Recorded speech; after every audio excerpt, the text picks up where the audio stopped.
This is Ben Huey with Secure-Centric, and welcome back to another episode of CMMC with Clarity. Today, we'll be talking about an assessor's role in the process and some key concepts to look out for. Most defense contractors walk into their CMMC assessment with a very minimal clue of what is actually about to happen during the assessment. And that's not because they didn't prepare, but because no one told them exactly what's going to happen when the assessor shows up.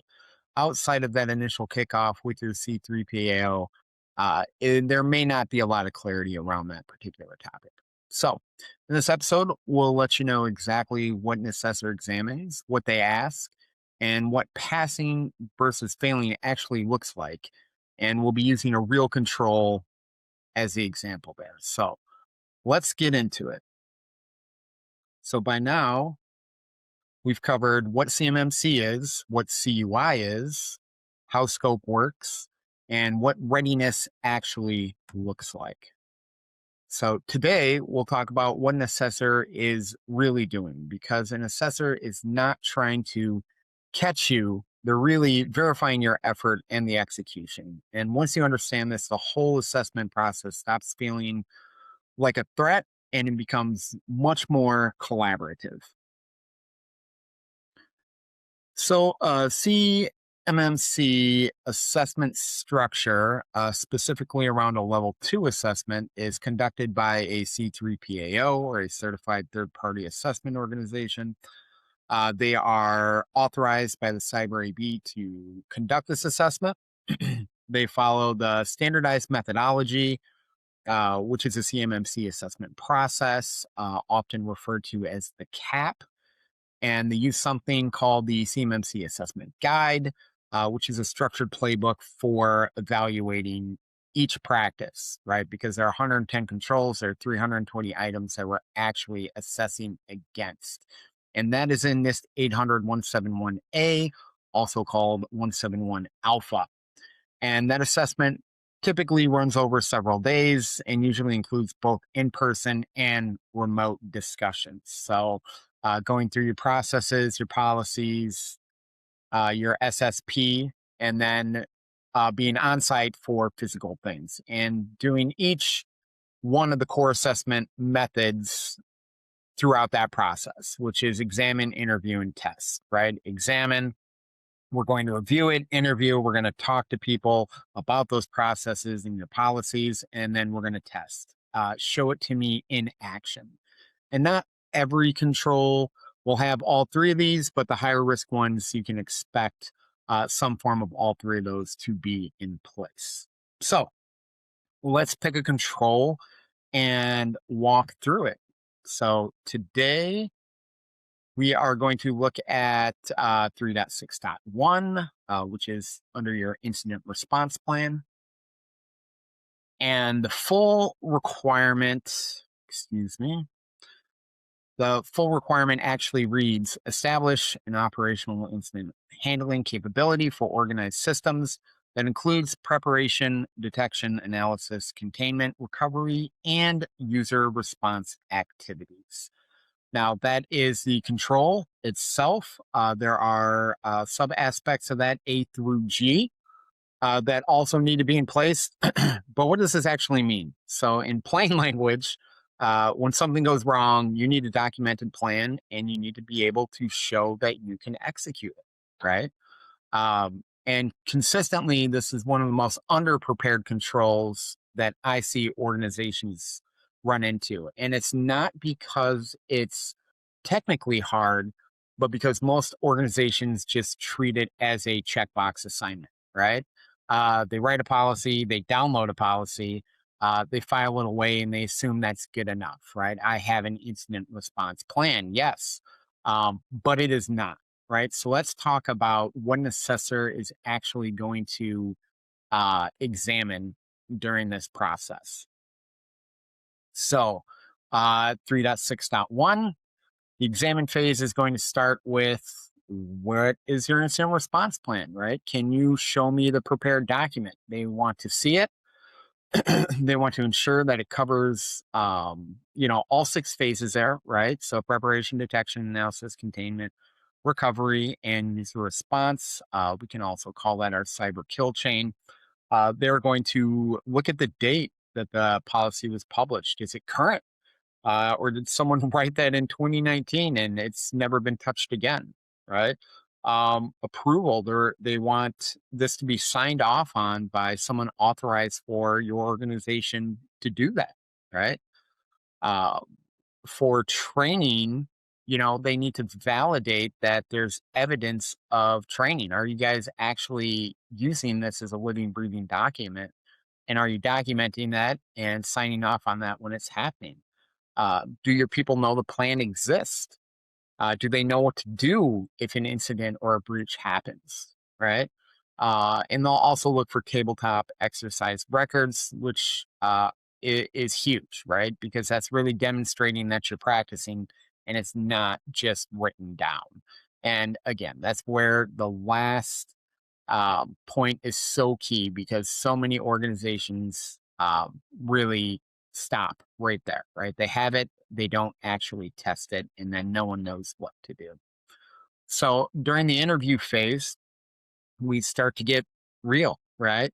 Uh, Walk me through what happens when you suspect a breach. That's a real world scenario. Escalation steps. Who do you call first?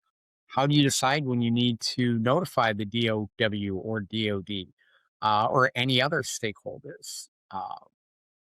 What do you do with the affected systems while the investigation is ongoing? Right? These aren't trick questions, but it will become very clear that your team has either been working this and they understand it, or it's just a filed plan, right? To take that a step further, they may talk to the CISO or senior leader and say, or ask the question: has your organization had an incident? How was it handled? Right? This isn't a trap. As an assessor, we're not looking for specifics, but this really gives you an opportunity to demonstrate that maturity, right? Because an organization that's suffered an incident or a breach hopefully has learned from that, and they're much more credible walking you through that versus paper process that we're perfect, we know exactly what to do.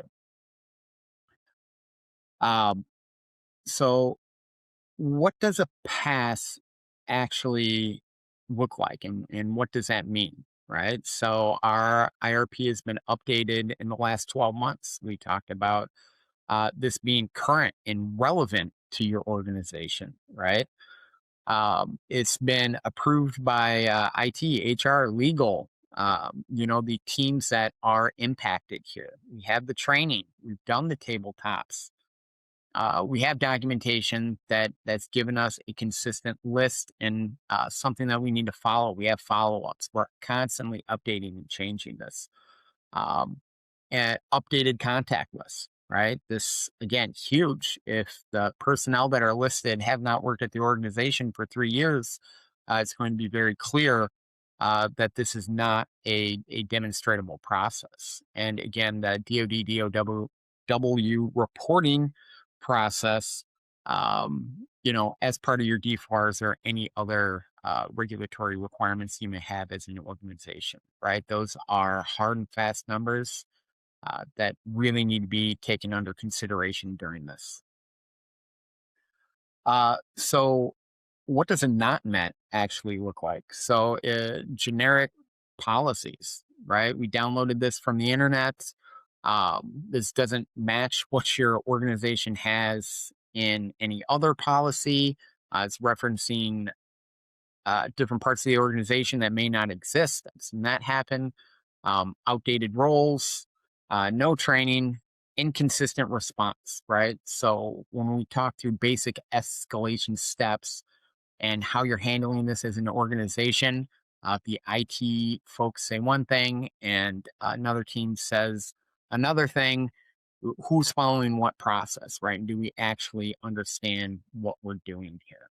So you'll notice I did not talk about tools or software here, right? This is process, practice, evidence, and that's what's going to separate a pass from a fail. Um,